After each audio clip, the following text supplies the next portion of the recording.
We have Master Maggie Cole Messina. Thank you for coming today. Thank you for having me. It's a long trip from Long Island, huh?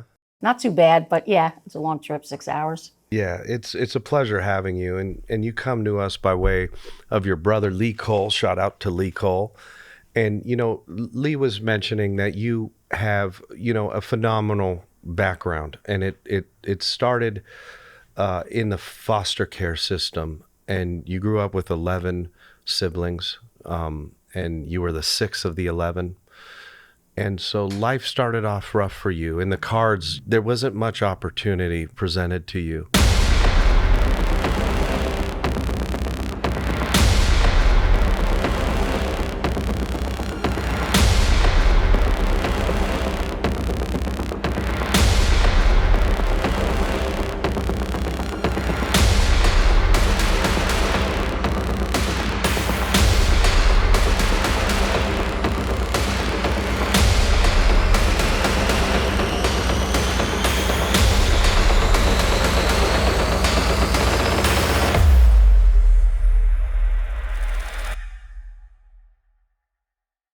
You're an 8th degree black belt, and you recently got your 8th degree black belt, and this is Taekwondo. This is the real thing, and Taekwondo has always had a very strong youth base here in America, and I know Korea, where it originates from, is it's a national sport. How important was martial arts towards steering you the right direction? Martial arts saved my life. Without it, I'm not sure where I would be. It was the one place that I can go to and practice and learn and be where there wasn't any drinking and drugs. It kept me off the streets. And I was always an athlete. I love working out. I love challenging my physical abilities. And it was just the right place for me. And when I was about a brown belt, I knew that I was going to do this for my living. This is what I'm going to do. I'm going to teach martial arts. I'm going to have my own school. But most importantly, I'm going to do it differently. I'm not going to, I didn't see myself doing it like everybody at the time was doing it. They were just teaching martial arts, and there was a lot of ego involved. Women weren't being treated the way we should be treated. And, we put up with a lot. I put up with a lot that I should not have put up with. And I made it my own. I promised myself, I'm going to do it, but I'm going to do it differently. I did what I had to do. I went to night school to get my degree in teaching early childhood children, to help understand how to educate them and how their learning process is as far as cognitive behavior, so on and so forth. So, and what I did was I kind of like weaponized myself to be the best at it. So you can be a martial artist and you can teach martial arts, but that doesn't make you a great teacher. It doesn't make you a good mentor. It doesn't make you a leader. The things that make you all those other things is what you're willing to do, and how the sacrifices you're willing to take and give, and how you're willing to educate yourself and spend money on educating yourself to bring you to the higher level. And my journey is always about bettering the person from the inside out. The kicking and punching comes secondary. It's what are we doing for these children today, and what kind of seed are we planting in them? In today's society, unfortunately, everyone wants to be everyone's friends, and sometimes as parents, we get trapped in that, and we want to be our child's friends. And when we get stuck in that we get stuck on that journey, we forget that you're the parent, you're the educator of this child. You're going to teach them how to be in the world and how to protect themselves. And sometimes we get lost, and the child becomes I don't want to come off, saying this incorrectly, but there's really no other way to say it. our children become soft, they become spoiled, and they think that they can change the rules and they can change the laws and they can do anything they want the way they want to do it. And, that's not reality. Okay.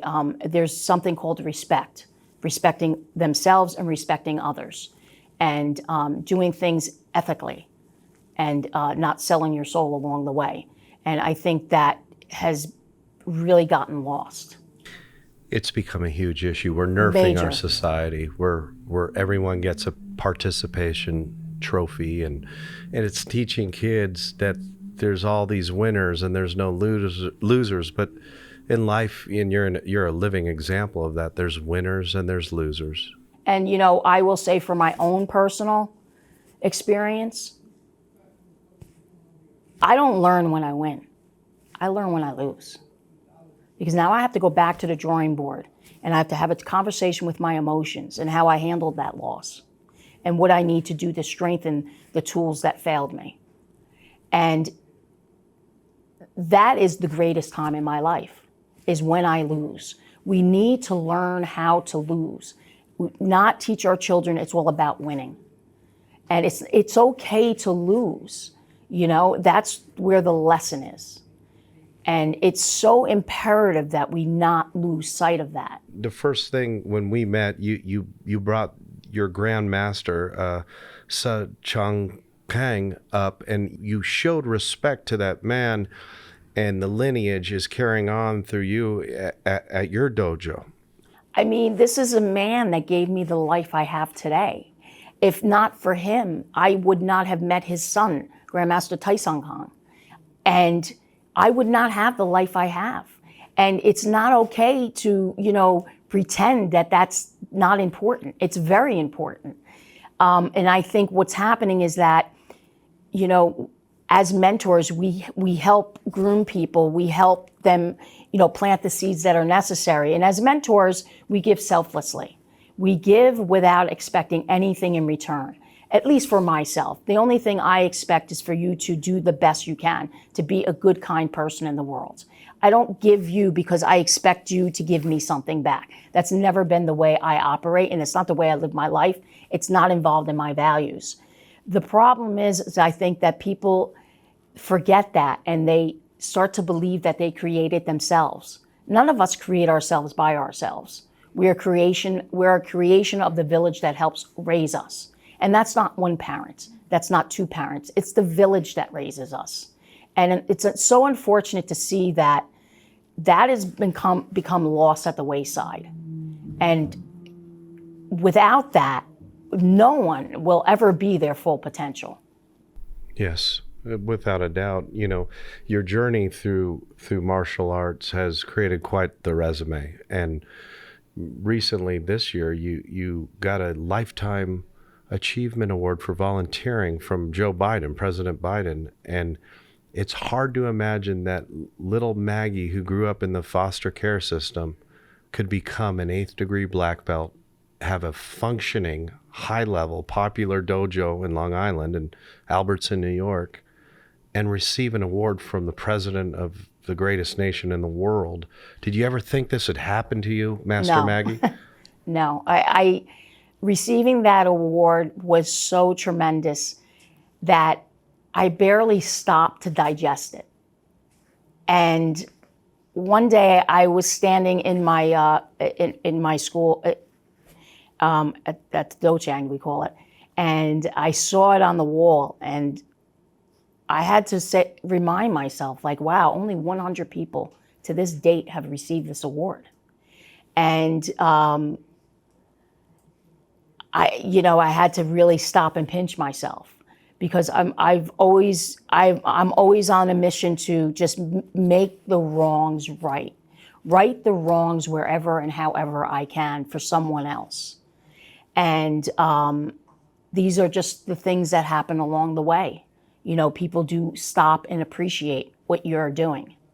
So those of us, there are people that are constantly doing good things in the world and trying to make the change, and they feel unappreciated. The whole thing is not to do it to be appreciated. Do it because it's the right thing and because it's your mission. And then all of those things come. So yeah, it was an amazing award. It was just amazing. And my eighth Dan, that was full circle for me, because the gentleman, great Grandmaster Kang, who promoted me, was the youngest son of my great Grandmaster.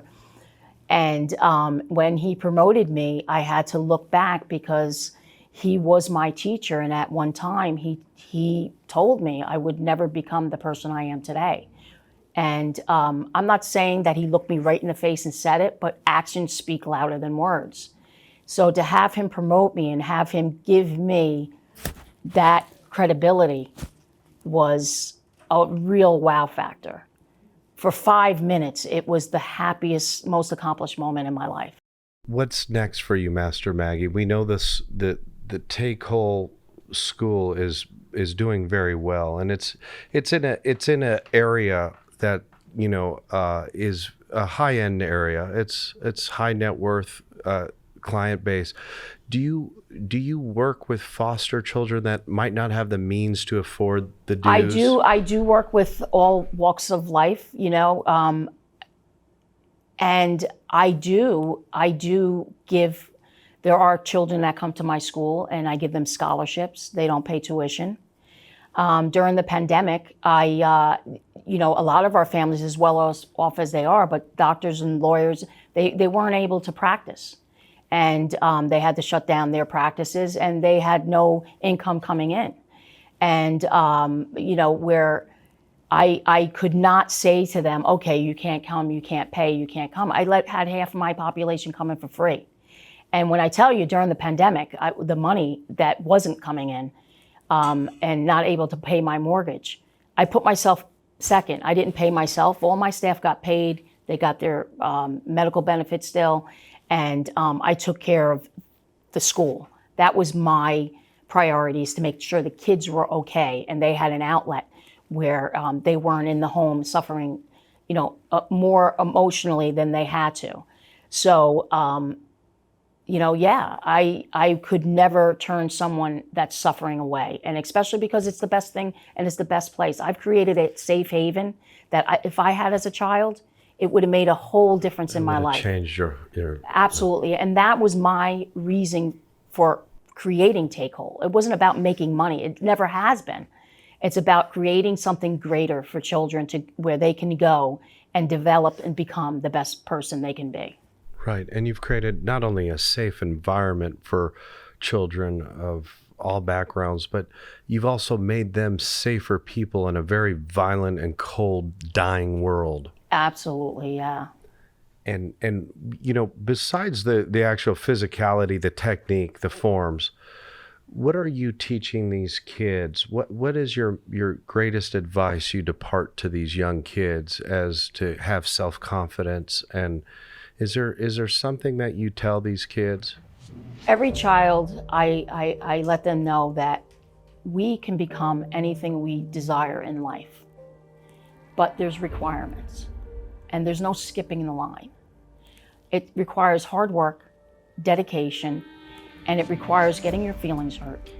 It requires failing and learning the lessons. As young children, they told us nothing comes for free. Of course, with a different choice word, shit doesn't come for free. And what they don't just mean that from a financial background. Nothing comes for free without the lessons. And to stay honest and someone of integrity. There's a lot of skipping the line. Everybody thinks they could skip the line and that they're going to be more successful than the next guy because I got there first.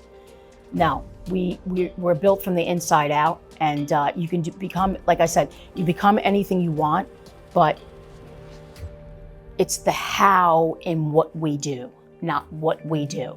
It's the how and how we get there, not that we get there. It's the journey in between that is everything.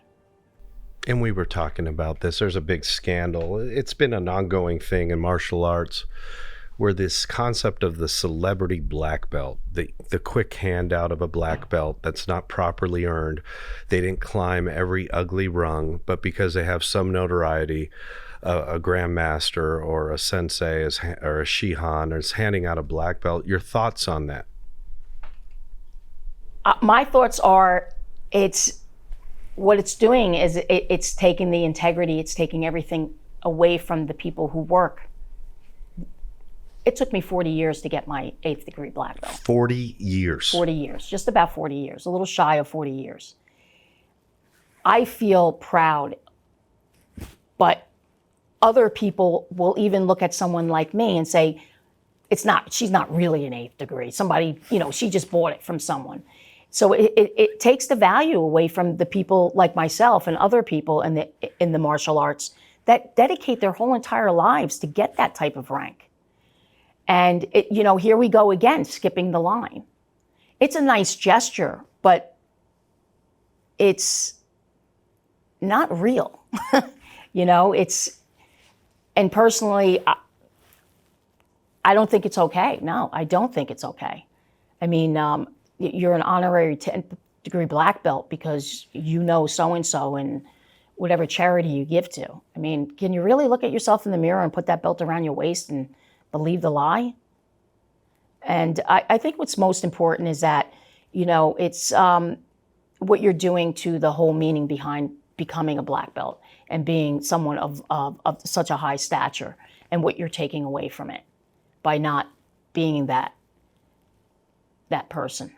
Master Maggie, it seems like the martial arts community goes in just like fashion. There's different trends. One minute this is in and that's in, and jiu-jitsu's hot right now, and then it was Muay Thai and karate was big. But could you explain to our audience, Taekwondo, would you consider the art 50% leg kicks, 50% strikes? Now, one thing about Taekwondo is that everybody needs to understand. Taekwondo, there's Olympian Taekwondo, which they use a lot of legs, and it's sport-oriented, okay? Then there's the other Taekwondo, like the ITF Taekwondo, Kuk Mu Kwan, and Kuk Mu Kwan, and that is the art form. That is what was taught to the military. They use this is block to break, strike to kill. This is not a sport. This is an art form, and it's a no-nonsense. And the Taekwondo I study, the art form, is 50% hands, 50% feet, and you better block. So it's not just about bringing these kicks up and you're just doing this. No, that's the sport. So, and what happens is that when some people hear, oh, you do Taekwondo, right away they're judgmental, like, oh, you do that stuff, that's not real fighting. And that's just, you're just tagging each other or whatever. No, it's the art form that I practice. So Master Maggie, you mentioned the point fighting system versus, the hardcore Taekwondo. What are your kind of thoughts as it relates to combat style self-defense? Are you also teaching that at Cole? Oh, absolutely. Okay. That's what I teach, okay. Self-defense. So it's like I had said earlier, it's block to break, strike to kill. And, it sounds kind of harsh, but, when you go to a martial arts school, what are you going there for? You're going there to learn how to defend yourself and to react when you need to react. Sure. So it's built into your DNA. And that's why it's important to continue to go to class and continue to, repetition. Right. Any plans for Cole here in the West Coast? Yeah, I don't know, but I can recreate myself anywhere. I have no doubt of that. But there's only so much of me to go around. So, but. Beautiful. How can our audience get in touch with you? Do you have like an Instagram, and do you kind of mentor other people that are looking to get into the sport? Absolutely. You can contact me on at Maggie Messina on Facebook and Instagram. You can also contact me at 516-739-7699. Very cool. Or just Google me on social media. Nice. Basically, yeah. Master Maggie, thank you so much for pleasure. coming through Thank today. you. Thank you.